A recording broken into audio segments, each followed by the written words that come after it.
Visite de Amédée Kofi Kwaku sur les chantiers du 4e pont d'Abidjan. Le ministre en charge de l'équipement et de l'entretien routier s'est enquéri de l'état d'avancement des travaux. Les acteurs de l'environnement des États membres de la CEDEAO et de l'UEMOA sont en atelier à Abidjan. Ils préparent la mise à jour de leurs priorités à présenter lors de la 25e conférence des parties prenantes sur le changement climatique au Chili. Et puis la dépigmentation au centre d'une table ronde. Les professionnels de la santé préconisent une solution alternative face à ce phénomène. Des précisions tout de suite dans notre édition. Et voilà pour les titres. Madame, monsieur, bienvenue à notre journal. 12%, c'est le niveau de réalisation des travaux du 4e pont d'Abidjan. L'infrastructure va relier les communes de Yopougon et Atekoubé à celle du plateau, centre des affaires de la capitale économique ivoirienne.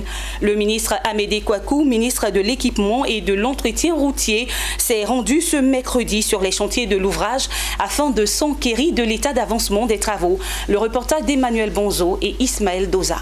Les travaux du 4e pont d'Abidjan avancent relativement bien. Le niveau d'exécution du chantier se situe actuellement à hauteur de 12%. Une plateforme métallique enjambe déjà la lagune au niveau de la baie du Banco, donnant une représentation de l'ouvrage à sa livraison dans quelques mois. C'est donc pour toucher du doigt les réalités du chantier que le ministre Amédée Kofi Kwaku de l'équipement et de l'entretien routier a effectué une visite sur le site du 4e pont d'Abidjan.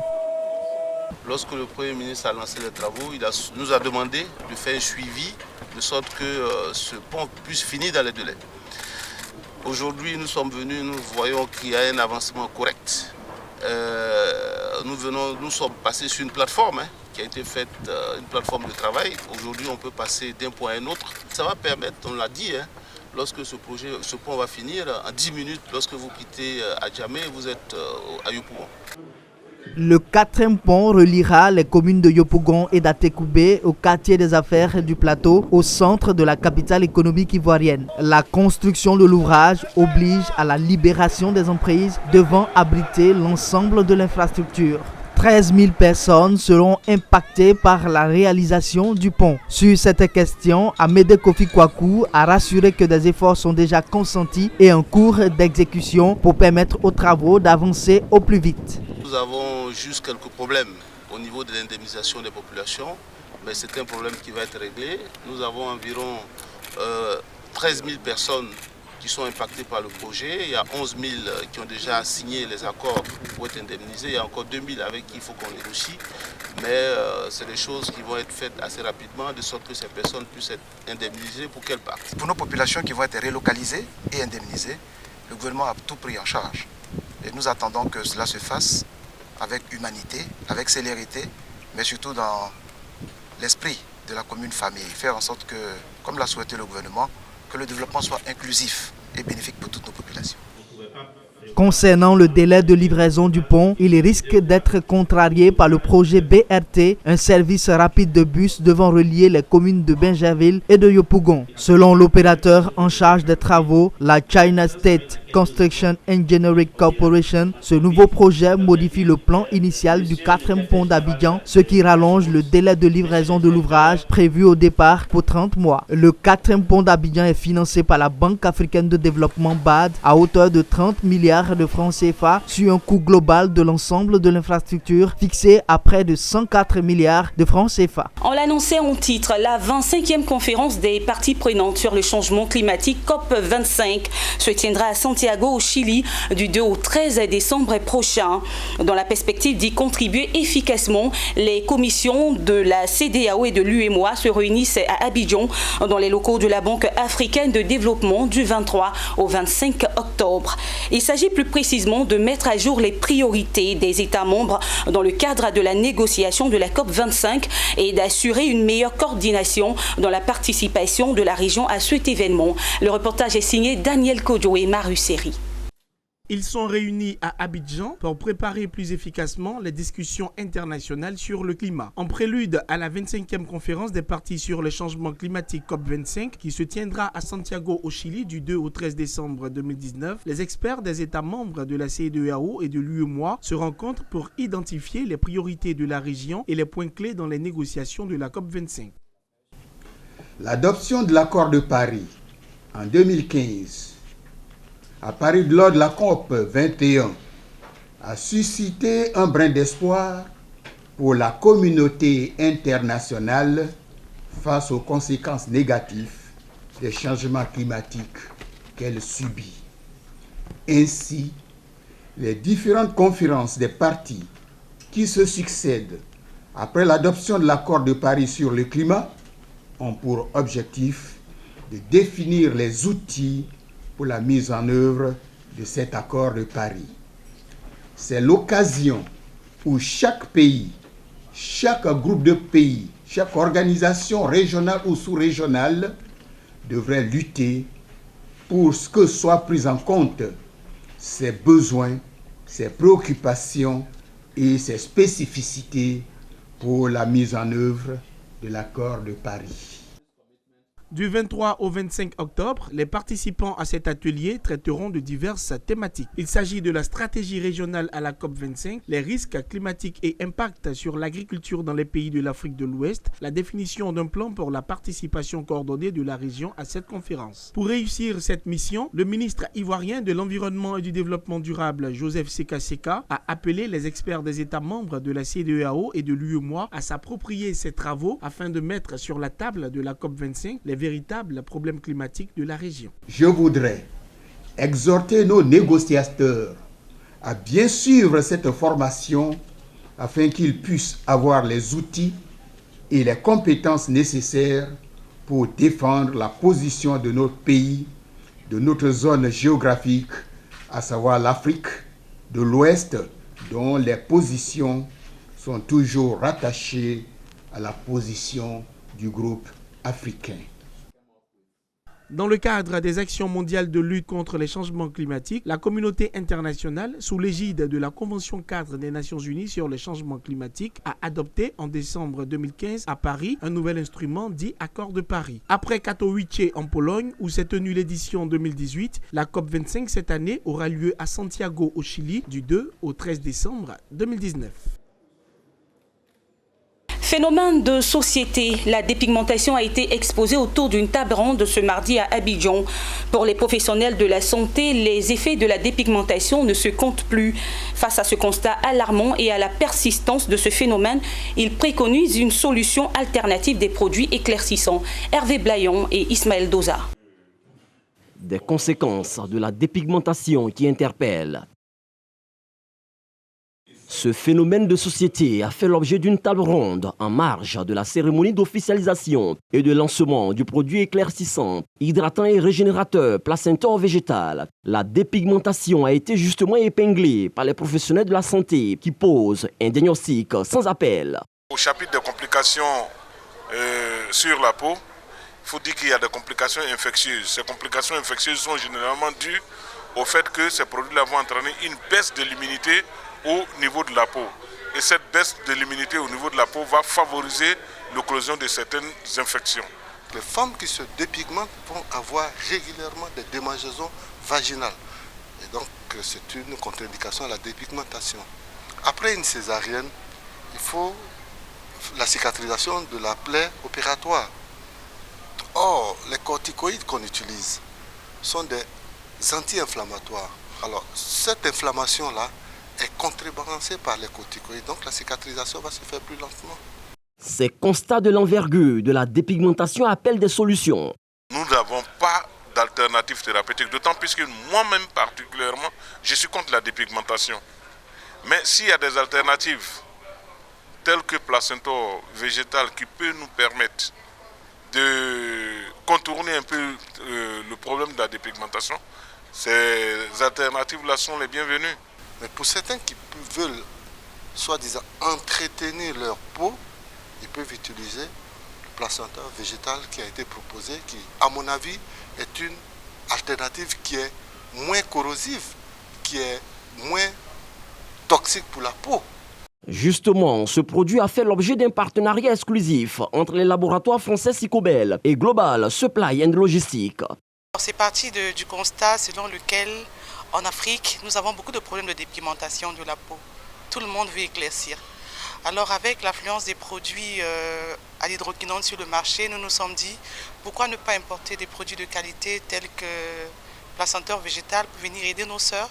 Donc l'objectif c'est avec elles, c'est de pouvoir essayer de changer à notre niveau un peu la mentalité et les dictates autour de la dépigmentation. La dépigmentation a des effets négatifs sur l'épiderme. Toutefois, des solutions alternatives peuvent être trouvées à travers des produits éclaircissants naturels. La cité des Reines et des Rois, 6 à Ndoussi, une localité située à 113 km d'Abidjan, a accueilli la conférence interuniversitaire des études doctorales. Cette conférence réunit au total 10 universités partenaires et qui ont pour objectif de promouvoir la vision de l'université nouvelle par la formation didactique et l'immersion linguistique. Une occasion pour Jules Gouessier, préfet du département, de procéder à l'inauguration de la Place des Nations, lieu emblématique de la cité des Reines et des Rois. Le reportage d'Ariane Touré et Aimé Swan.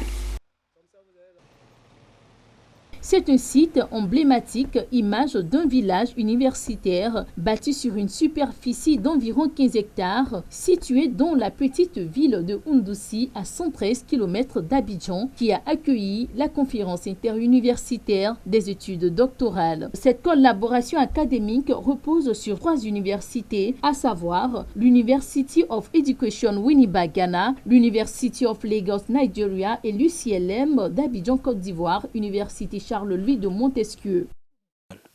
Cette journée, la dernière, a permis que nous puissions revisiter nos textes, arrêter notre programme et faire en sorte que nous redéfinissions un nouveau contrat de coopération interuniversitaire. La Cité des Reines et des Rois est un village universitaire. C'est également un centre d'incubation qui ambitionne de recevoir des jeunes diplômés ou non pour une période de courte durée. Au-delà de la cabine universitaire, nous sommes en plein milieu rural où nous développons des projets, des produits. Aujourd'hui, ce n'est plus l'art pour l'art, parce que les textes qui doivent être présentés répondent aux besoins de société. Le 2, il n'y a plus d'argent pour les envoyer en Europe ou bien aux États-Unis, ce qui fait en fait que les experts qui sont dans la région, on les rassemble. Puisqu'ils sont dans presque toutes les universités, ils connaissent mieux les besoins. La conférence interuniversitaire aura permis aux universitaires présents d'adopter le calendrier annuel de la conférence ainsi que des résolutions. Ce fut entre autres l'occasion pour Jules Gouessier, préfet de département de Tiassalé, d'inaugurer officiellement la Place des Nations ainsi que la salle de conférence multimédia, un centre de formation de la Cité des Reines et des Rois du professeur Amoa Urbain. Nous sommes venus avec toutes les composantes de la société. Et je crois que chacun rendra témoignage à son niveau. Cela sera fait correctement. Je pense que non seulement ça participera de la promotion de cet établissement, mais l'information de ce qui se fait ici sera partagée par toutes les populations. Institutionnalisée en 2009, la conférence interuniversitaire des études doctorales vise le bilinguisme, l'uniformisation des programmes des études académiques doctorales, la recherche de la qualité de la formation, l'adoption de pratiques novatrices pour recréer le monde, la validation ainsi que la reconnaissance des diplômes délivrés par l'une des universités partenaires et l'actualisation des connaissances des étudiants. À partir de cette année scolaire 2019-2020, les enfants de Goya-Mambli dans le département de Blot-les-Quins iront à l'école dans de meilleures conditions. Ils ne subiront plus le soleil, le vent et la pluie comme c'était le cas il y a peu dans les barques de fortune qui leur servaient de salle de classe. La coopérative Weyena de Blot-les-Quins, Copaweb, vient justement de faire don d'une école de 3 classes aux populations du village. Le commentaire de Corona Sekongo. Ce matin, solennellement les clés de l'EPP Goya-Mambli, 16 ans, bon usage. Le village de Goya-Mambli, sous-préfecture de Bloléquin, appelé chantier colonial, vient de bénéficier d'un bâtiment de 3 classes plus bureau des directeurs avec des toilettes modernes. Une école toute équipée offerte par la coopérative Royena de Bloléquin Copaweb. Le 1er octobre dernier, soit 11 jours après la rentrée des classes, les donateurs ont remis officiellement les clés de l'édifice au village. Cela a donné lieu à une cérémonie grandiose à Goya-Mambli en présence du représentant du sous-préfet de Bloléquin et des partenaires techniques et commerciaux de la Copaweb. L'école que nous avons offerte au village de Goya-Mambli, c'est une école, c'est vrai, de 3 classes. On aurait pu faire mieux, mais malheureusement, la prime qui était allouée à cette action-là était un peu déjà limitée. Mais comme on avait prévu seulement faire une école de 3 classes, on a fait 3 classes qu'on a équipées en banc. C'est-à-dire que c'était une école clé à main où dans l'immédiat, le directeur et ses collaborateurs pouvaient directement donner des cours aux enfants. Et on a aussi construit dans la cour de l'école des toilettes pour leur permettre de pouvoir faire leurs besoins dans un milieu sécurisé, dans un lieu sécurisé. Et on a aussi construit une cantine pour permettre aux enfants à midi de pouvoir avoir le ventre rempli. Heureux de recevoir cette infrastructure de grande utilité, les villageois, avec leurs enfants, n'ont pas boudé l'événement. Ils sont sortis nombreux faire la fête et saluer le geste de la coopérative, cher à Bakari Ngolo Koulibaly. Je voudrais bien vous dire que les donateurs ont fait une activité louable. Bien avant cette école, la construction de cette école, les enfants partaient très loin d'ici. Il y en a qui traversaient le Cavalier, ils partaient à Joinvin. Il y en a qui partaient jusqu'à Bloléquin. Donc on ne peut pas scolariser tous les enfants. Mais aujourd'hui, nous avons une école qui est devenue une école officielle avec un bâtiment décent. Je remercie sincèrement la société coopérative agricole Copaweb. Nous demandons aujourd'hui à tous les parents de faire venir les enfants à l'école, car cela est une obligation pour eux. Et non pas de les faire travailler dans des champs à leur profit, mais peut-être les faire travailler en vacances, comme nous sommes un pays agricole.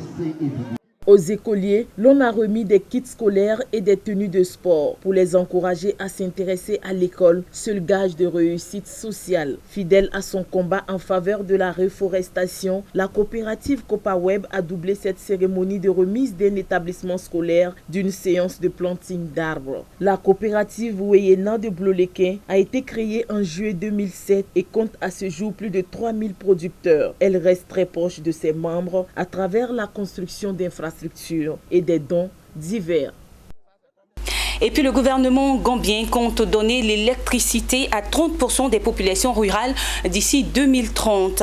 Pour atteindre cet objectif, le gouvernement prévoit s'appuyer sur les solutions d'électrification hors réseau, telles que les installations domestiques et les mini-réseaux. Notons que la mise en œuvre de ce plan se fera dans le cadre du projet régional d'électrification hors réseau, dont l'objectif est d'accompagner 19 pays d'Afrique de l'Ouest et du Sahel dans l'accélération de leur accès à l'électrification grâce aux solutions off-grid.